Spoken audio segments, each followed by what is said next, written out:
Hey guys, Professor Bill, Comic Book University, and X-Force, issue number 1. A lot of people waiting for this for a while. Let's see if it lives up to the expectations. This is Sins of the Past, part 1 of 4. Writer, Ed Brisson. Artist, Dylan Burnett. Colors, Jesus Abertov. And then there's also the backup story to this, which is totally related. The Big Sleep-In. Writer, Ed Brisson, and that same writer as before. Artist Juanan Ramirez and colors Brian Reber. VC's Corey Petit is the letterer, and the cover artist Pepe Larez and Dave Curiel. There's also a whole bunch of variant cover artists. Yeah, too many cooks in that kitchen. So sorry, not doing that one. So this is a fairly decent story as far as I'm concerned. I'm talking about the Sins of the Past, the first big part, the main comic book. The X-Force team is trying to catch up with young Cable, Kid Cable, as they're calling him. I think everybody's calling him Kid Cable at this point, myself included. He's cutting a swath of death and destruction. He's basically looking for weapons, and he's got the Deathlock cyborg with him. I don't know who the host is, the human host is for the Deathlock. They will probably find out later on. Watch, they'll say it's like Cletus Cassidy or something like that. Wouldn't that be funny? But he's a murdering psychopath guy. So, okay, cool, man, cool. So he's just, every so often when the machine part isn't completely in control, he's just, I'll eat your face off, I'll bite off your fingers, and things that a comic booky mentality of what a psychopath would actually say and do. That sort of thing. Anyway, so it's extremely comical, and that doesn't necessarily mean it's funny. I didn't laugh once. This comic book kind of suffers.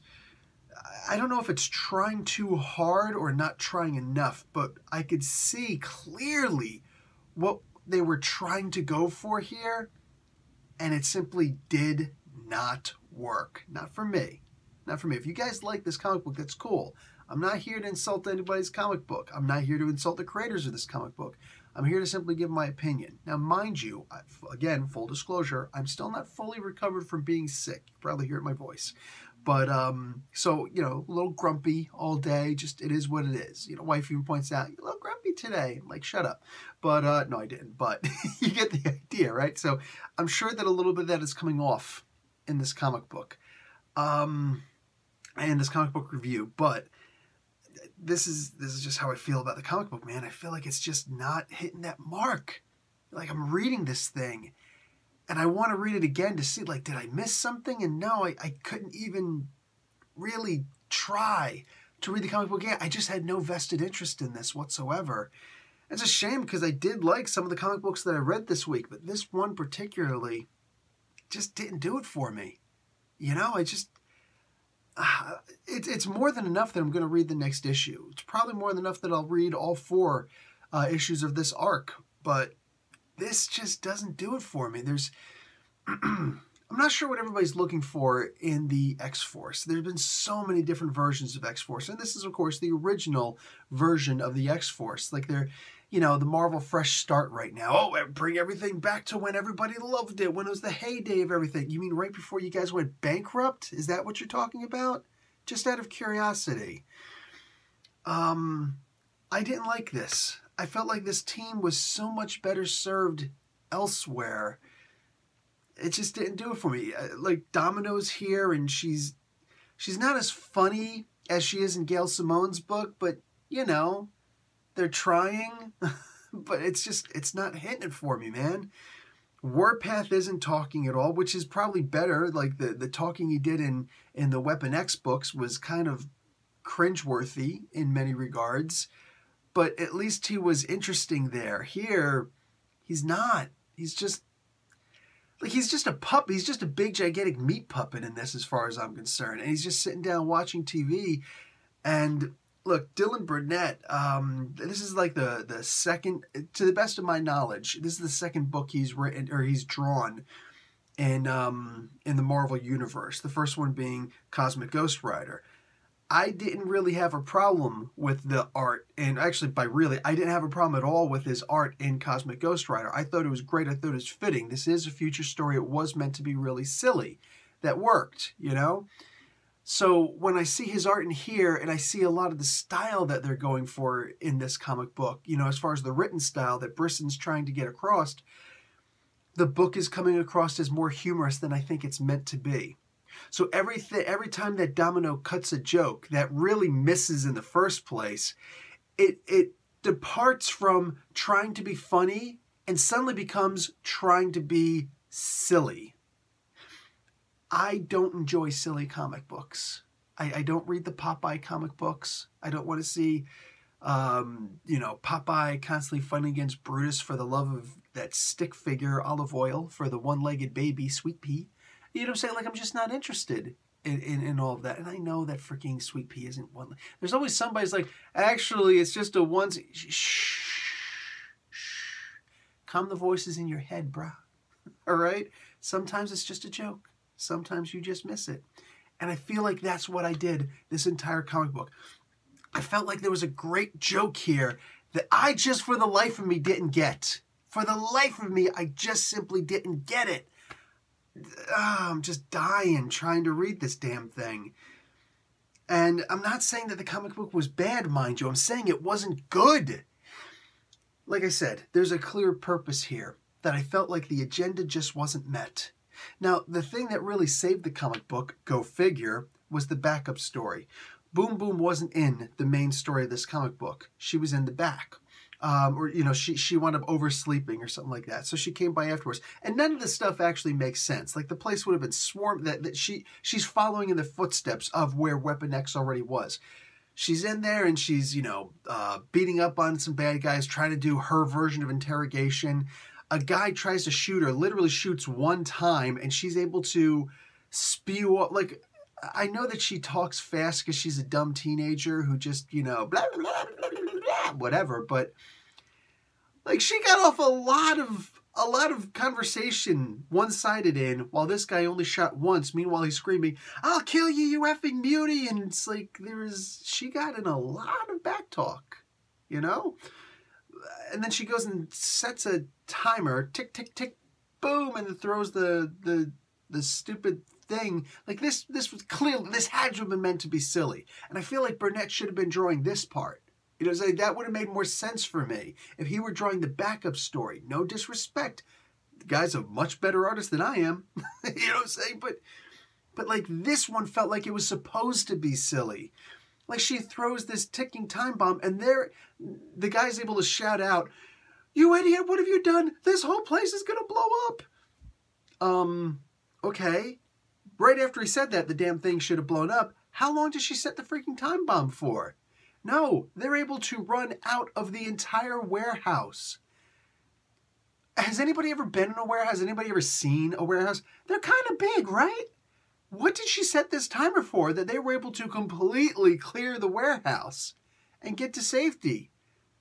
What? Meanwhile, Transient, this is in Transient, mind you, the whole entire country has been put on lockdown because the general, who I'm thinking is Mystique because, you know, he just shot the president and took over. There's like El Sisi taking over, General El Sisi taking over Egypt, for crying out loud.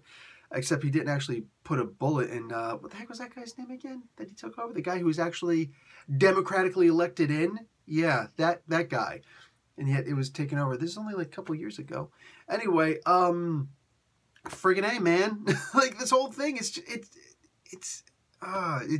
just doesn't work. It doesn't work. But that issue was supposed to be silly. So she's just chilling out there in, like, military occupation. Like, they've declared military law. Nobody gets in or out of the country. And that, like, the first thing that military rule instigates is the idea of a curfew. So right away, there are checkpoints immediately thrown down the streets. The military, I can assure you, the military already has plans in effect for big cities and even smaller areas, rural areas, all across the United States. I can assure you, that's the truth. Transy is nowhere near the size of the United States. So what the frig?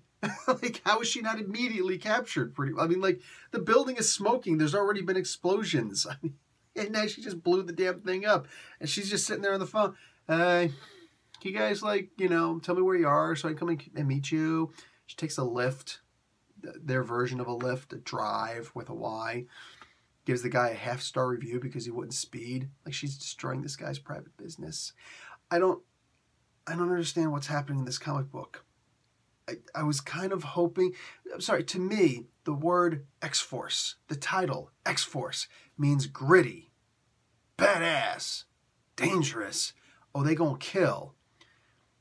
And this version of Kid Cable seemed like he was supposed to be a whole lot grittier. He just flat out said, oh, Cable, yeah, one of the grimmest, grittiest guys in the Marvel Universe. You're not doing your job. Bang.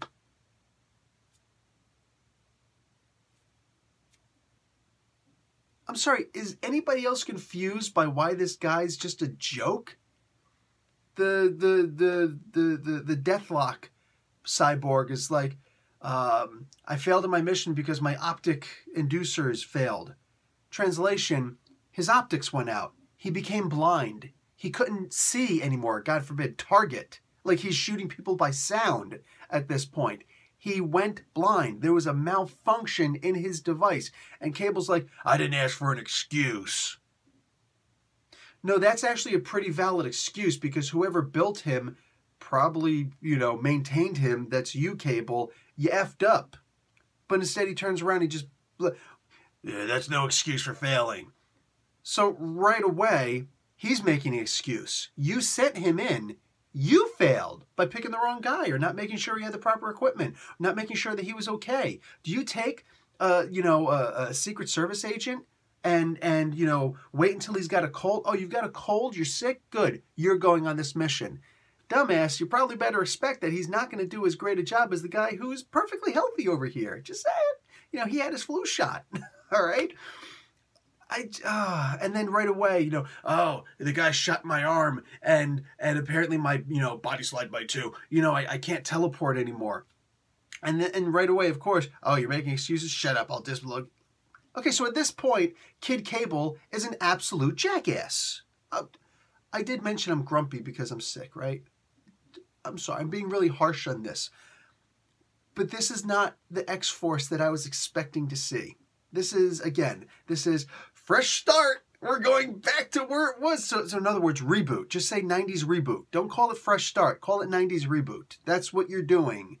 Don't blow smoke up my butt and tell me it's a smoke signal, because it's not. So, yeah, I'm just... Did I mention I'm a little grumpy? I don't like this comic book very much. I really don't. It just didn't do it for me. It didn't fail. But it definitely didn't succeed in what I think it was attempting to do.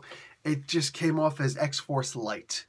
That's what I think they should call this one, X-Force Light. With a Y. All right, guys. Professor Bill, Comic Book University. Class dismissed.